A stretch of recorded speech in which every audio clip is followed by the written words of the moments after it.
Well, two autos and federal regulators filing, or rather fining, Fiat Chrysler a record $105 million, saying it was also required to buy back hundreds of thousands of recalled vehicles.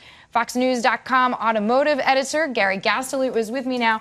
So, Gary, Fiat Chrysler signed a consent order agreeing to pay this fine, which is the biggest ever. No other automaker has ever had to pay this much. Why such a large penalty? Yeah, automakers are just kind of taking it now from the NHTSA, aren't they? You just have to get it off your plate.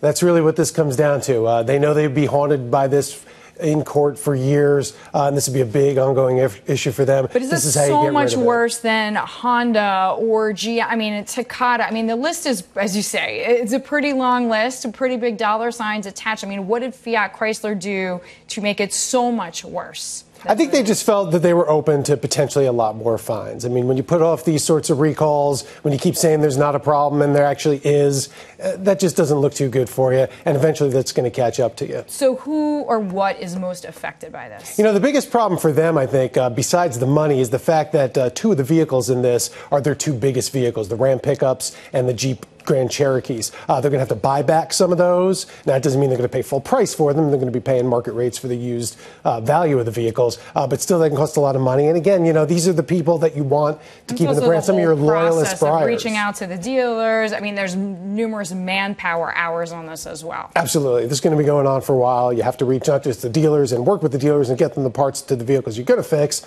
But then you have to get to all these customers, convince them that maybe they shouldn't sell you the car back and let them fix it again. Or if they do, convince them, hey, look, we're sorry about this, but the next one's going to be fine. Long story short, this is going to last a long time for Fiat Chrysler. All right, now shifting gears, you drove in a three-wheel vehicle, which some states say is a car and some states say is a motorcycle, but I want to know, what was it like? Vehicle is actually the word for it. It's the Polaris Slingshot. This thing is a blast. The federal government calls it a motorcycle, which allows the states to regulate it as they wish.